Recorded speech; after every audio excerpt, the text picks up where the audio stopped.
Student, स्वागत है आपके परिवार निराला स्टडी पर। तो प्यारे बच्चों, फिर से आपको स्वागत है।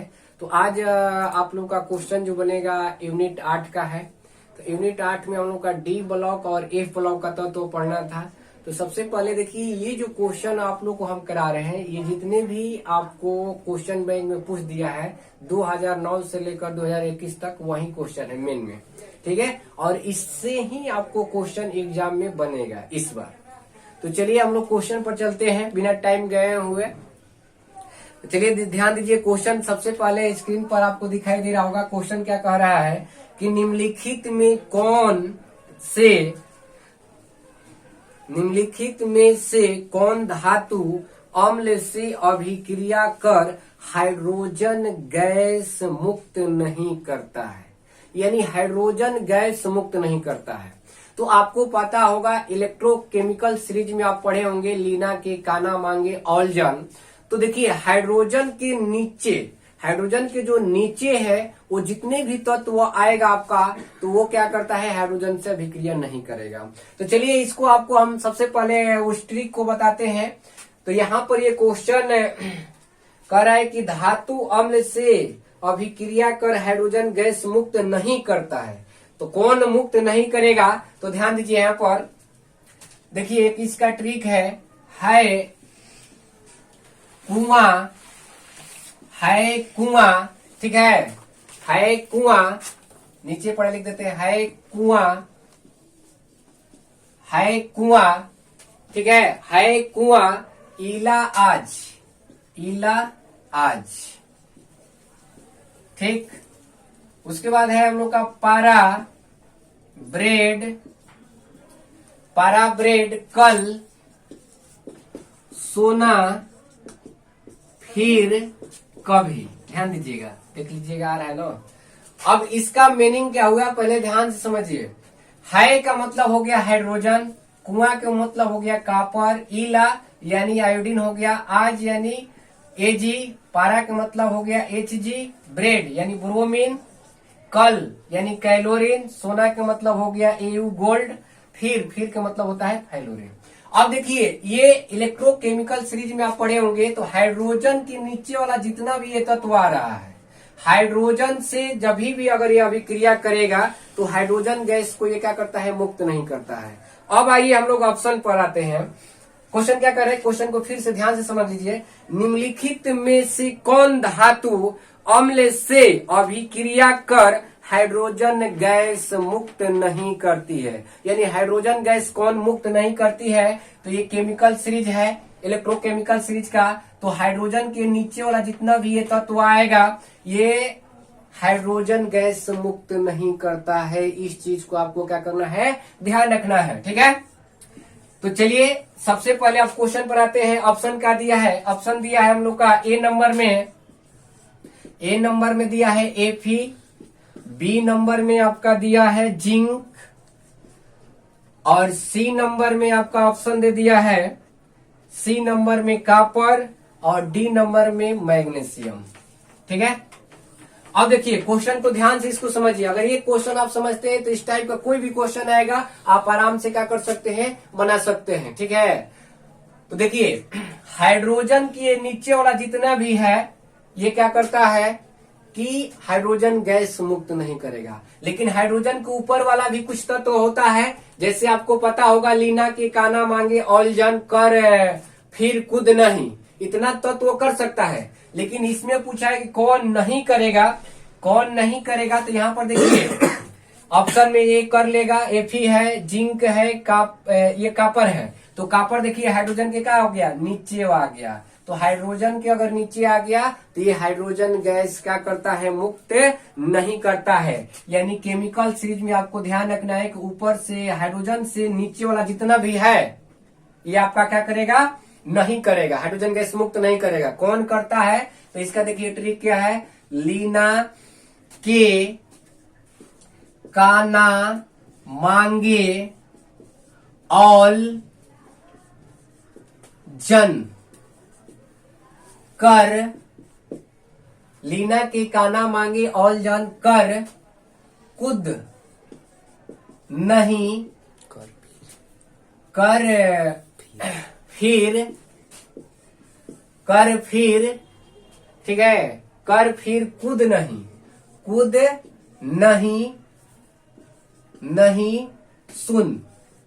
अब देखिए इतना जो ये आपका ट्रिक है केमिकल सीरीज में आपको बताया गया होगा। तो ये होता है लीना के मतलब लिथियम, के के मतलब पोटेशियम, काना। तो काना में दो टाइप है आपका, एक हो जाएगा आपका लीना के काना, यानी काना से हो गया आपका क्या, काना से कौन सा होता है हम लोग का, यानी यहाँ पर हो जाएगा आपका लीना की काना, यानी काना, यानी इसका तो हो जाएगा सोडियम, ये हो जाएगा आपका, ये तो हो गया पोटेशियम, ठीक है। मांगे, मांगे के मतलब मैग्नीशियम, ऑल यानी एल्युमिनियम, और जन के मतलब क्या हो गया, जिंक। ध्यान दीजिए, कर, कर के मतलब क्रोमिन, और ये हो गया हम लोग का फिर का मतलब यहाँ पर फेरस होता है, कूद के मतलब कैडियम, और नहीं के मतलब निकेल, और सुन यानी एसिन। तो इतना जो है आपका क्या करता है कि अभिक्रिया कर लेगा, हाइड्रोजन गैस मुक्त करता है, ठीक है। लीना के काना, का ना मांगे और जन, कर फिर कूद नहीं, कर फिर कूद नहीं, ठीक है। ये देखिए ये वाला यहाँ पर ही होगा, काना यानी कैल्शियम, ठीक है। लीना के काना मांगे और जन, ठीक है, इसको ध्यान नहीं रखना है। तो अब यहाँ पर इतने भी जितना भी है ये ऊपर वाला जो होता है ये आपका हाइड्रोजन गैस मुक्त कर सकता है, लेकिन नीचे वाला नहीं करेगा। तो ऑप्शन नंबर कौन सा हो जाएगा पहला का, यानी सी नंबर। चलिए नेक्स्ट क्वेश्चन के पास चलते हैं हम लोग, ज्यादा टाइम हम लोग ले लिए। कर रहा है 2 नंबर क्वेश्चन की पीटवा लोहा में कार्बन परमाणु की प्रतिशत मात्रा पाई जाती है। पीटवा लोहा में कार्बन की प्रतिशत मात्रा पूछा है, तो ध्यान दीजिए इधर। पीटवा लोहा में पूछा है कार्बन की क्या प्रतिशत मात्रा। तो देखिए सबसे पहले आपको ये तीनों को हम कंसेप्ट बता दें कि ढलवा लोहा, इस्पात लोहा और ये क्या होता है, पीटवा लोहा में कितना कितना कार्बन की प्रतिशत मात्रा होता है। तो देखिए यहाँ पर सबसे पहले इस कंसेप्ट को पकड़िए, तब हम लोग क्वेश्चन पढ़ेंगे।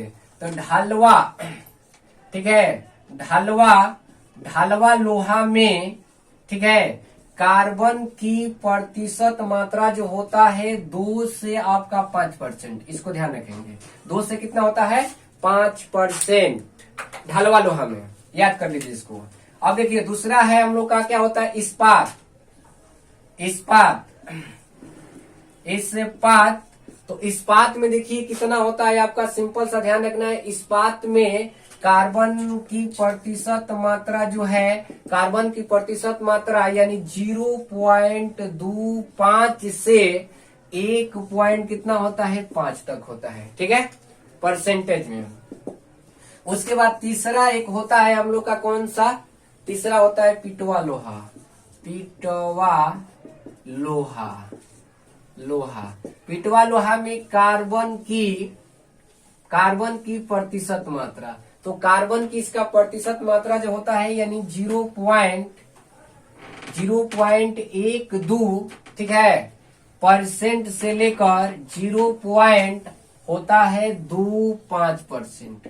इसको आप क्या करेंगे, नोट कर लेंगे। ये आपका एक कंसेप्ट हो गया और इसमें से आपका सवाल बनता ही बनता है।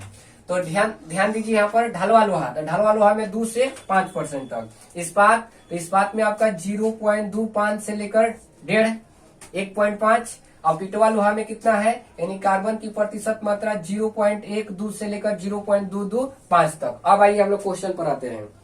क्वेश्चन कर रहे हैं कि पीटवा लोहा में कार्बन परमाणु की प्रतिशत मात्रा पाई जाती है।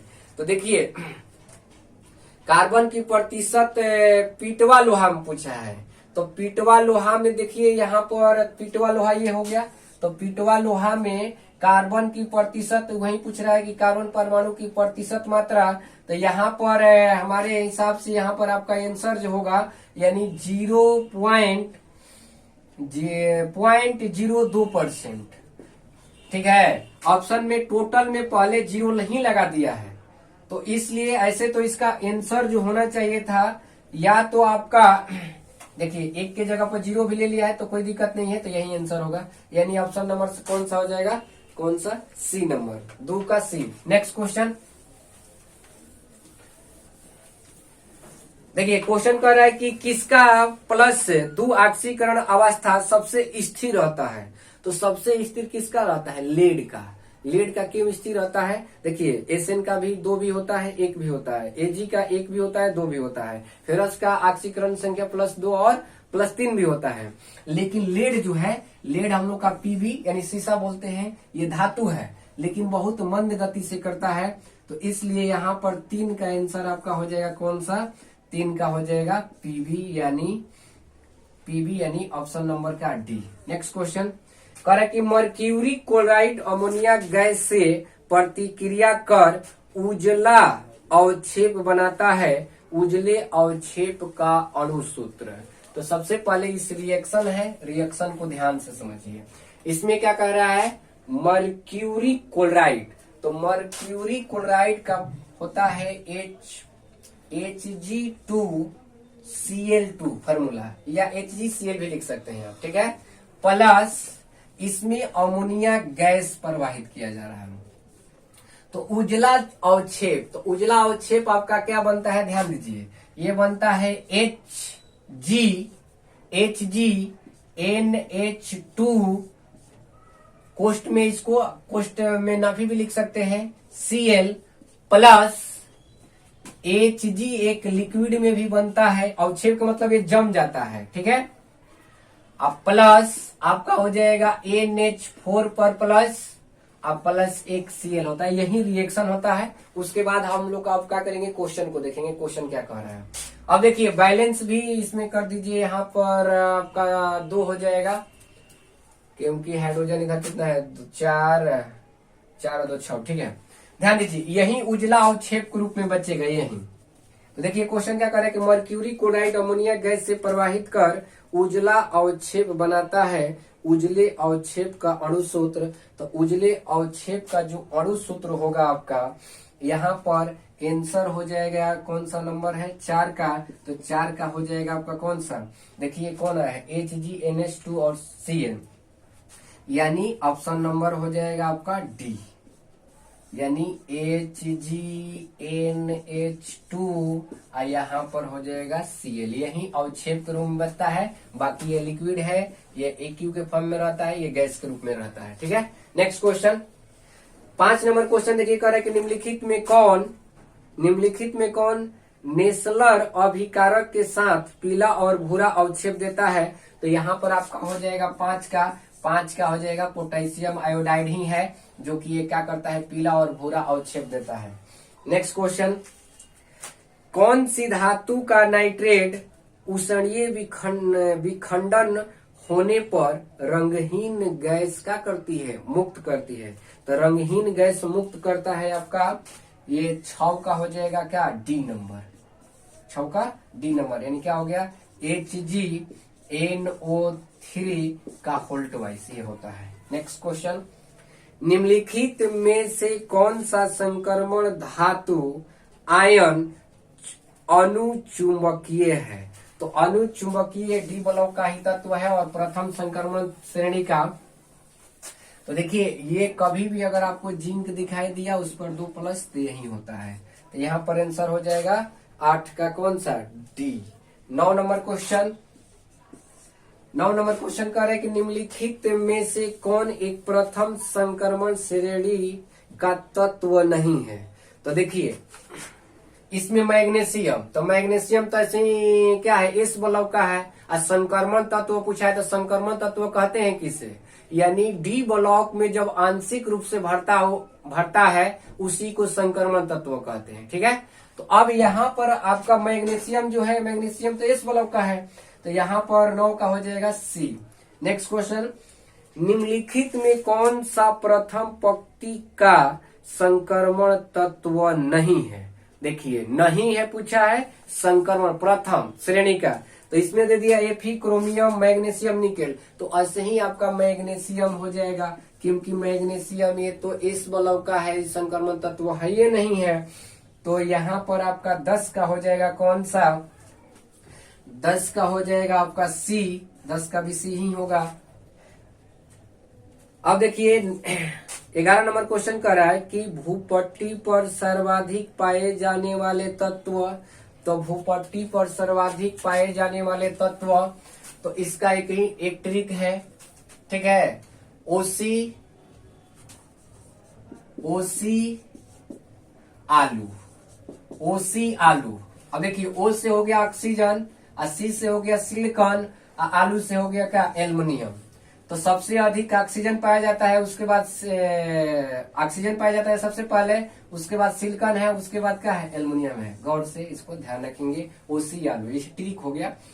तो ओ सी आलू यानी ओ से ऑक्सीजन, सी से सिलिकॉन, एल से क्या हो गया, आलू हो गया। तो गौर फरमाइए, यहाँ पर ऑप्शन के हिसाब से इस क्वेश्चन को ही लगाएंगे, क्योंकि बहुत बार ये क्वेश्चन पूछ रहा है। तो ऑप्शन देखिए क्या दिया है, सिलिकॉन दिया है ए नंबर में, बी नंबर में आपका दे दिया है एल्युमिनियम, सी नंबर में जिंक, और डी नंबर में एफ ही दिया है। देखिए, ये तीन को याद रखेंगे। ये 5वें स्थान पर, चौथे स्थान पर होता है, ये 5% पाया जाता है, ठीक है। तो अब देखिए, सिलिकॉन जो होता है इसमें कौन सा होगा, देखिए ऑक्सीजन तो है ये नहीं है, तो सिलिकॉन, तो यहाँ पर 11 का कौन सा होगा, 11 का ए नंबर, यानी सिलिकॉन यहाँ पर आंसर होगा, ठीक है। कभी कभी एल्युमिनियम भी हो जाता है, ऑक्सीजन भी हो जाएगा, ध्यान रखेंगे इस चीज को। नेक्स्ट क्वेश्चन, 12 नंबर क्वेश्चन देखिए, कह रहा है कि रोल गोल्ड का मुख्य अवय होता है। रोल गोल्ड का बनता है सोना चांदी, ठीक ना। जैसे कि गहना गुड़िया जो होता है, रोल गोल्ड का भी बनता है। जैसे गरीब आदमी है, वो क्या करता है, रोल गोल्ड का ही पहनता है, लेकिन वो लगेगा कि नहीं, एकदम क्या है, बिल्कुल चांदी ही है। तो देखिए, इसमें किस किस का मिश्रण होता है, पहले इसको गौर से आप समझ लीजिए। तो देखिए, इसमें रोल गोल्ड में होता क्या है कि कापर होता है, और प्लस में आपका क्या होता है, एल्युमिनियम होता है। क्या होता है, कापर और एल्युमिनियम। कापर जो है आपका, ध्यान दीजिए, कापर कितना % रहेगा, कापर कितना % रहेगा, और गोल्ड कितना % रहेगा, इसको ध्यान दीजिए। कापर इसमें जो हम लोग का रहेगा, ठीक है, कापर इसमें हम लोग का 90% होता है, 90% कापर रहेगा। आप यहाँ पर ये 10% का होता है, एल्युमिनियम होता है। इसी को रोल्ड गोल्ड बोला जाता है। तो देखिए ऑप्शन में क्या दिया है, क्वेश्चन क्या कह रहा है कि रोल्ड गोल्ड का मुख्य अवयव होता है, कौन कौन घटक मिलाया जाता है, तो कापर और एल्युमिनियम।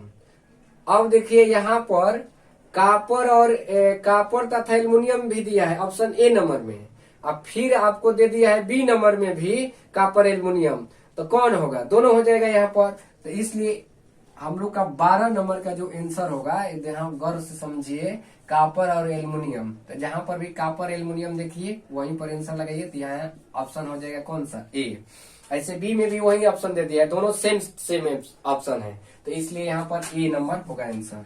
नेक्स्ट क्वेश्चन, पीतल का मुख्य अवयव है। तो पीतल में आप जानते हैं, 13 का क्वेश्चन, पीतल, पीतल। तो पीतल में देखिए, कापर होता है, आपका क्या होता है, जिंक होता है, ठीक है। कापर और क्या होता है, जिंक होता है। तो कापर कितना % होता है आपका, कापर जो होता है 70% होता है। ये आप लूसेंट में देखेंगे तो 70% दिया है, और एनसीईआरटी के अगर बुक में देखिए या भारतीय भवन का बुक में देखिए तो इसको 60% दिया है, ठीक है। और इसको 40%, जब ये 60% तो ये 40%, तो 100%। लेकिन अगर आप लूसेंट उठाएंगे तो उसमें 70% दिया है, और जिंक को क्या दिया है, 30%। पीतल किस किस अवयव है, तो कापर और जिंक को ध्यान रखेंगे।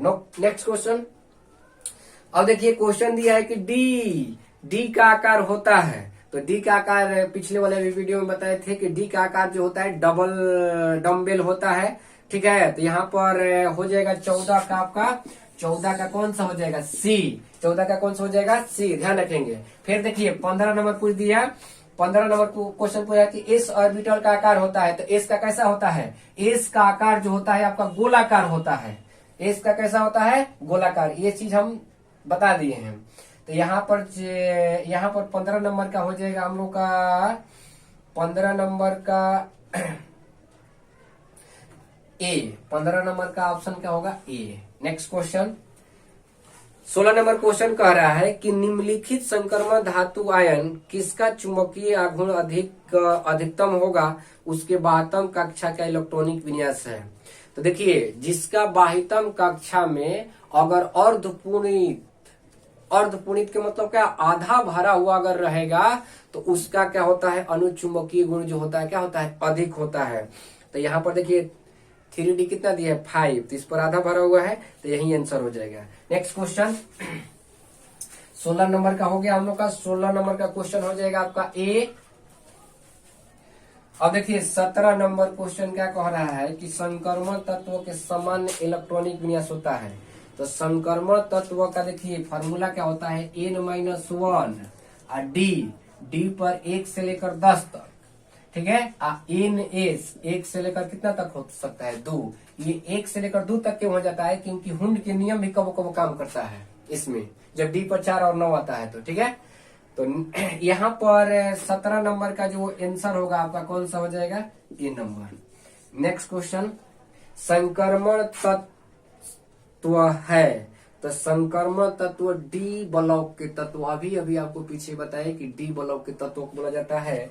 तो यहाँ पर 19 नंबर का हो जाएगा आपका कौन सा, सी, यानी डी खंड के तत्व है।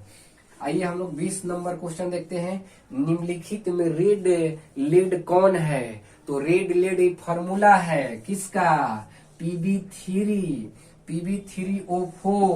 PB3O4, इसको याद कर लेंगे, PB3O4, इसको बोला जाता है रेड लेड। क्या बोला जाता है, रेड लेड। 21 नंबर क्वेश्चन देखिए। 21 नंबर क्वेश्चन कर रहे हैं कि कॉपर सल्फेट के घोल में लोहा का टुकड़ा डालने पर घोल का नीला रंग परिवर्तित हो जाता है, ठीक है। तो नीला रंग परिवर्तित हो जाता है तो उसका रंग कैसा होगा, तो उसका रंग जो होता है ना आपका, उसका भूरा रंग का हो जाएगा। आप लोहा को देखेंगे अगर पानी में भी डाला गया है या कॉपर सल्फेट के अगर विलयन में उसको डाल देंगे लोहा का, तो उसका रंग जो होता है वो कैसा हो जाएगा, भूरे रंग का हो जाता है। क्योंकि देखिए ये कॉपर सल्फेट का विलयन है, इसमें हम लोग डाल दिए लोहा, तो ये क्या करेगा, इसको विस्थापित कर देगा, तो विस्थापित कर बन जाएगा, क्योंकि इसका जो होता है क्या होता है, अधिक होता है, तो ये बन जाएगा आपका Fe, ठीक है, SO4 यानी फेरस सल्फेट। तो इसका रंग जो होता है ये कैसा होता है, भूरे रंग का होता है, ठीक है। तो 21 नंबर का क्या हो गया, ऑप्शन नंबर 21 का हो गया आपका सी। 22 नंबर क्वेश्चन देखिए, कह रहा है कि जलीय नाइट्रेट के घोल में ताजा FeSO4 का घोल मिलाने के बाद उसमें सांद्रता H2SO4 मिलाने पर दोनों घोल के विलयन बिंदु पर भूरे वलय का निर्माण होता है। भूरे वलय का अणु सूत्र, तो भूरे वलय का अणु जो सूत्र होगा आपका, इसको तो याद करना पड़ेगा, ठीक है, या आप रिएक्शन बनाते हैं तो ठीक है। तो देखिए इसका हो जाएगा ऑप्शन नंबर का ए, यानी इसका फॉर्मूला हो जाएगा FeH2O5NO,